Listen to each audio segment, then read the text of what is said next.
స్వచ్ఛమైన నాణ్యమైన గౌదర్పార్ పూజా ఉత్పత్తులు www.gaudarpar.com ద్వారా ఆన్లైన్ లో ఆర్డర్ చేయండి. మీ ఇంటిని దేవాలయంగా మార్చుకోండి. నమస్తే రమగారు. నమస్తే జయ. రమగారు, తెనాలి రామకృష్ణ కథలు చాలా రోజులు అవుతుంది, ఒకటి ఏమైనా చెప్పుకుందామా? రెండు చిన్న కథల్ని ఒక ఎపిసోడ్ గా చెప్దామా మరి? ఎందుకంటే తెనాలి రామకృష్ణ పెద్ద పెద్ద కథలు రావు, ఓకే ఓకే, చిట్టి కథలు ఉంటాయి, అలానే బాగుంటాయి, సరదాగా పిల్లలకి వినిపించడానికి బాగుంటాయి కదా. వేరే ఇంకేం చెప్పద్దు, ఓన్లీ స్టోరీయే చెప్దాం. అట్లనే. ఇక్కడ విజయనగర సామ్రాజ్యంలో రకరకాల, ఏ సామ్రాజ్యంలోనే ఏవో ఈతి బాధలు ఇబ్బందులు వస్తాయి కదా. ఈ ఈతి బాధలు ఏవో దొంగతనాలు బాగా జరుగుతూ ఉండేవట.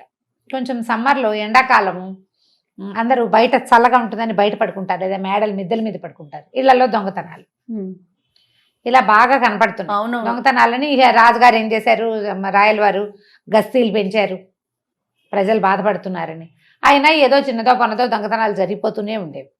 అయితే తెనాలి రామకృష్ణుడు ఒకరోజు ఆయన దీని నుంచి సభ నుంచి తిరిగి వస్తుంటే ఆయనకి ఒక చెట్ల పక్కన తేళ్లు కొన్ని పాకుతూ కనపడ్డాయి.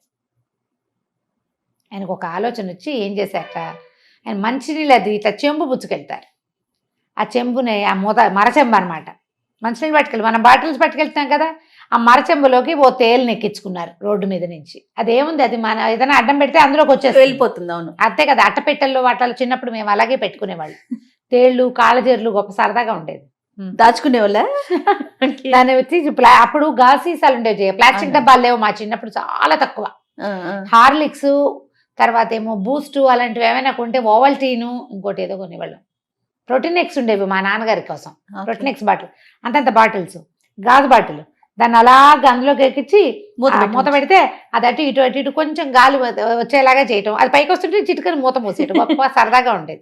చేసేవాళ్ళం కోతి పనులు. చీమల్ని కూడా, చీమలకి గండు చీమల్ని ఎక్కించుకోవడం ఉంటాయి కదా, నల్లవి పెద్ద చీమలు. మేము తేళ్లు, పల్లెటూరుగా మాకేం భయాలు పెద్దగా ఏం లేవు, తేళ్లు కూడా చేసేవాళ్ళు. అంటే మేమే అంత కాదు కానీ ఎవరైనా చేస్తే దాని గొప్ప సరదా అనమాట. అయితే ఈయన ఏం చేశాడు, ఆ తేలుని తెచ్చుకున్నాడు, తీసుకొచ్చిన తర్వాత ఏం చేశాడు, చిన్న అగ్గిపెట్టె లాంటిది, అప్పటికి ఇంకా అగ్గిపెట్టెలు రాలా. ఓకే, కథల్లో అగ్గిపెట్టెలను రాస్తున్నారు కానీ అగ్గిపెట్టె కాదు, మనకి భరిణెలు లాంటివి ఉంటాయి కదా, చిన్నది, మన ఏమంటారు ఏమైనా పెట్టుకునేందుకు వాటికి, ఒక భరిణిలో వేసాడు. వేసి మూత పెట్టి దాన్ని గూట్లో పెట్టాడు. మామూలుగా దీపాలకి ఇప్పుడు మనకి ర్యాకులు అవి వచ్చినాయి కానీ ఇదివరకు ఏముండేవి, గూళ్ళు ఉండేవి, గోడల్లోనే గూడల్లే కట్టేవాళ్ళు, సామాన్లు పెట్టుకునేవాళ్ళు. గూడు ఒకటి ఉండేది, దేవుడి గూడు, దీపం గూళ్ళు, దీపాలు పెట్టుకోవడానికి గూళ్ళు. ఆ దీపాల గూళ్ళన్నీ పైనంతా పొగచూరిపోయి ఉండేవి. పాతకాలపు ఇళ్ళు ఇప్పుడు కొంచెం తక్కువే చూస్తున్నాం, కనపడతాయి వాటిలలో. అయితే ఈ గూట్లో పెట్టాడు. పెట్టిన తర్వాత సరే 4-5 రోజులు అట్లాగే గడిచిపోయింది. పాపం దానికి ఆహారం లేదు, అలాగే బతుకుతూ ఉంది. అది ఎప్పుడు మూత ఇస్తారని చూస్తూ ఉంటుంది పాపం. 4 రోజుల తర్వాత ఏమైంది, వీళ్ళింట్లో ఒక దొంగ ప్రవేశించేసరికి వీళ్ళు రాత్రి పడుకున్నారు. కొంచెం గాలి కోసమని వరండా వైపుకి పడుకున్నారు. ఏదో సప్పుడైంది, వారింది, ఏమండి దొంగ వచ్చాడండి అనేసరికల్లా, ఏమేవ్ మా పెద్దన్నయ్య రింగు చేయించి ఇచ్చాడు, ఉంగరం జాగ్రత్తగా పెట్టేవా అన్నాడు. మీరు నాకెక్కడిచ్చారు అంది ఆవిడ వెంటనే. అదేనే దీపం గూడు లేదు, అందులో భరిణిలో పెట్టాను, తీసి లోపల పెట్టావా అంటే, దీపం గూడు జోలేకి ఎవడొస్తాడండి, దొంగ వస్తే మాత్రం వాడు భోషాణాలు అవి వెతుకుతాడు, మన భోషాణాల్లో ఏముంది, మన బొంద, దీపం గూడు జోడికి ఎవడు వెళ్ళు, కాబట్టి అక్కడ ఉంటుందిలేండి పర్వాలేదని. దొంగ అనుకున్నాడు, అమ్మా భోషాణాలు వెతికేవాడిని, అనవసరంగా టైం వేస్ట్, ఏవో దొరికినవి తీసుకోవాలి. బంగారు పొంగరం వీళ్ళ పెద్దన్నయ్య చేయించింది ఇక్కడ ఉంది, దీపపు గూడు కనపడింది కదా, అన్ని గదుల్లోనూ దీపపు గూడునే. ఒక్కో గూడు వెతుక్కుంటూ వచ్చాడు, దేంట్లోనూ కనపడలా. అయితే ఏమైంది, ఒక వస్తువు తీయాలి కదా, ఈ దీపం గూడు దగ్గరకు వచ్చాడు. భరిణ అలాగా ముత్తడి భరిణ తగిలింది, ఉంగరాలు పెట్టే భరిణ అంతది. అదేంటి తీయంగానే రెడీగా ఉంది తేలు, టకీమని. ఆ తేలు ఏమిటి, ఇట్లా ముట్టుకుంటే చాలు దానికి మనం ఏం చేయాలి, ఆ కొండ ఇట్లా ఇట్లా ఇట్లా కొడుతుంది, కెవ్వమన్నాడు. ఈయన ఎవరే అరిచారు పిల్లడా అని అడుగుతున్నాడు. ఎవరు గట్టిగా మూసుకున్నాడు. చూస్తే ఏముంది, దీపం దగ్గరికి వెళ్తే తేలు కుట్టింది కనిపిస్తుంది. ఆ తేలు ఏటో జరజరా పాకేసింది. వాళ్ళకేం భయమేం లేదు, మళ్ళీ కనపడితే కొట్టేసుకుంటారు. అక్కడి నుంచి ఇంకేం చేయాలో తెలియదు, ఏడుపు వచ్చేస్తుంది, భయం వేసేస్తోంది. పైగా రాత్రిపూట, మొదట అది తేలో పామో ఇంకోటో తెలీదు, తెలిసింది తర్వాత అది తేలని. నోరు గట్టిగా మూసుకుని 2 అడుగులు వేసాడు మెల్లిగా బయటకు వెళ్ళడానికి. రామలింగడు లేచి కూర్చున్నాడు. కనపడితే ఏముంది, కవి గారు కేకలు పెట్టాడంటే గస్తీ తిరుగుతున్న రాజభట్లు ఎవరో ఒకళ్ళు పరిగెత్తుకొచ్చేస్తారు. నోరు గట్టిగా మూసుకున్నాడు. మూలుగొస్తుంది, మూలుగు రాకుండా నోరు మూసుకుని నడుస్తుంటే పాపం పెద్దన్నయ్యకి ఉంగరం టైట్ అయినట్టుంది, బిర్రుగా అయింది పాపం, అందుకేనే మనకి ఇచ్చాడు అన్నాడు. వాళ్ళ ఆవిడికి నవ్వొచ్చింది, ఆవిడ కిసుక్కుమని నవ్వింది. వీడికి అర్థమైపోయింది ఈయన కావాలనే ఆ తేలుని తెచ్చి అక్కడ పెట్టాడు, చచ్చిన వీళ్ళింటికి రాకూడదు, ఇంకోసారి ఫ్రెండ్స్ అందరికీ చెప్పాలనుకున్నాడు అనమాట. నోరు గట్టిగా మూసుకుని బయటికి వెళ్ళాడు. ఈ లోపల గస్తీ తిరుగుతున్న వాళ్ళు ఎవరో బయటికి వెళ్ళేదాకా భయం వేసింది వీడికి. బయటికి వెళ్ళేసరికల్లా ఒక ఒళ్ళు మర్చిపోతారు, చేయి విదిలించుకుంటూ నడుస్తున్నాడు. ఈ గస్తీ తిరుగుతున్న కాపలా వాళ్ళు ఎవరో చూసి అరే ఎవడో అక్కడ నడుస్తున్నాడు రా, ఎవరా కవి గారి ఇంట్లో నుంచి వస్తున్నాడని పట్టేశారు. ఇక్కడ తేలు కుట్టింది, అక్కడ దొరికిపోయాడు. వాడు అనుకుంటూ నాకేమి దొరకలేదు, కవి గారి ఇంట్లో తేలు కుట్టింది అంటే ఏం చేస్తారు, తేలు మంత్రం వేయించుకోవడానికి పంపించారు వాడిని. తర్వాత వాడి పాత దొంగల లిస్టులో వాడి పేరు రాసుకున్నారనమాట. పిల్లలకి చెప్పాలి ఏదైనా తప్పించుకునేందుకు, అప్పుడు కూడా ఉపాయాలు ఉండేవి. ఇప్పుడే కాదు, మనం ఈ సినిమా చూస్తాం బేబీస్ డే అవుట్ కాదు, ఇంకొక పిక్చర్ ఏదో అదే పేరు మర్చిపోయింది, గుర్తు రావట్లేదు కబుక్కున. వాడి హోమ్ అలోన్ సినిమాలో అబ్బాయి ఎన్ని ప్లాన్లు చేస్తాడో దొంగల నుంచి తప్పించుకోవడానికి. పాత కథల్లో కనిపిస్తాయి అట్లాంటివి, మనకి జానపద కథల్లో కూడా కనిపిస్తాయి. ఇదో కథ ఇవాళది. రెండో కథ చెప్దాం చూడు. ఒకసారి తెనాలి రామకృష్ణుడిని సభకి రమ్మన్నారు. రాయల వారు వెయిట్ చేస్తున్నారు, ఈయన రాలా, ఎప్పటికీ లేటుగా వచ్చాడు.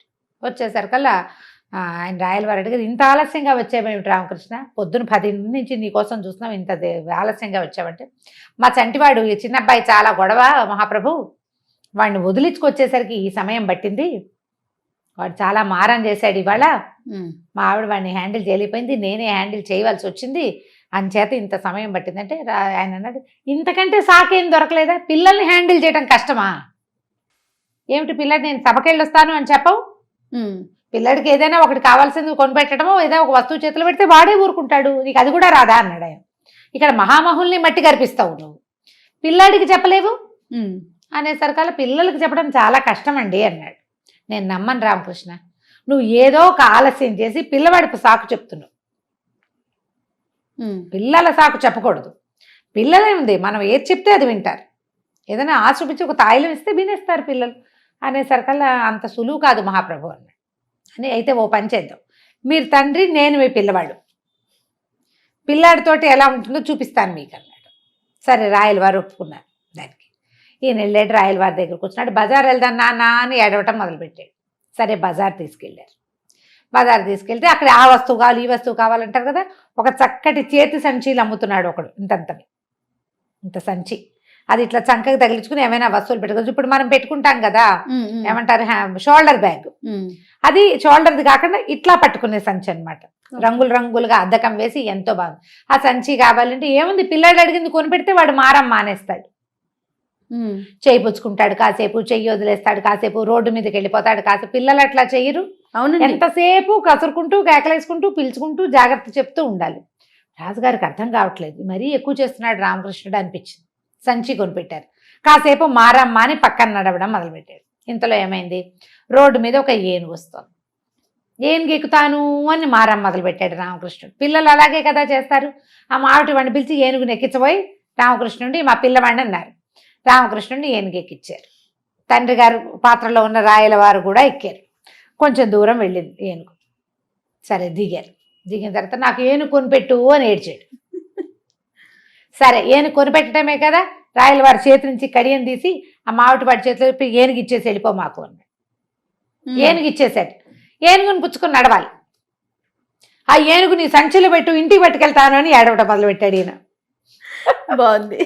రాయల వారు ఏమిటి పిల్లలు ఇలా మారం చేస్తారంటే, మరి అదే కదా, ఏనుగును మడిచి సంచిలో పెడితే నేను చేత్తో పుచ్చుకెళ్తా, నేనే పుచ్చుకెళ్ళాలి చేత్తో. ఆయనకు అర్థమైంది పిల్లలతో ఇంపాసిబుల్గా ఉంటుంది అని. మా చిన్నబ్బాయి ఇదే అడిగాడు నన్ను, వాడికి రథం కావాలి, ఆ రథం వాడే తోలాలి, రథం వాడే ఇట్లా చిక్ చిక్ అనాలి, చిక్ చిక్ అంటే నడుస్తుందా అది, చల్ అనాలి, అది వాయిస్ కావాలి దాన్ని కొట్టాలి, దాన్ని ఏదో అనాలి, వీడికి రాదు, అది అడవట్లేదని ఏడుస్తాడు. మన పిల్లలు చేయరు ఇట్లా, ఖచ్చితంగా చేస్తారు. రాయల వారి పిల్లలు ఇలాగే చేస్తారని ఆయన అర్థం చేసుకుని, మీ అబ్బాయి మారం చేసినందుకే నువ్వు ఆలస్యంగా వచ్చావని నేను ఒప్పుకుంటున్నాను రామకృష్ణ, నువ్వే గెలిచావని చెప్పి ఓ 100 వరహాలు బహుమానం ఇచ్చి మీ పిల్లాడికి కావాల్సిన కొనిపెట్టమని 100 వరహాలు ఇచ్చి పంపించాను. పిల్లలు ఎంత మారం చేస్తారో, ఎన్ని రకాలో. రాక్షసి ముద్దుగా ఉంటుంది. ఇప్పుడు కొంచెం ఏడుపులు తగ్గినాయి, కాస్త పెద్దదైంది.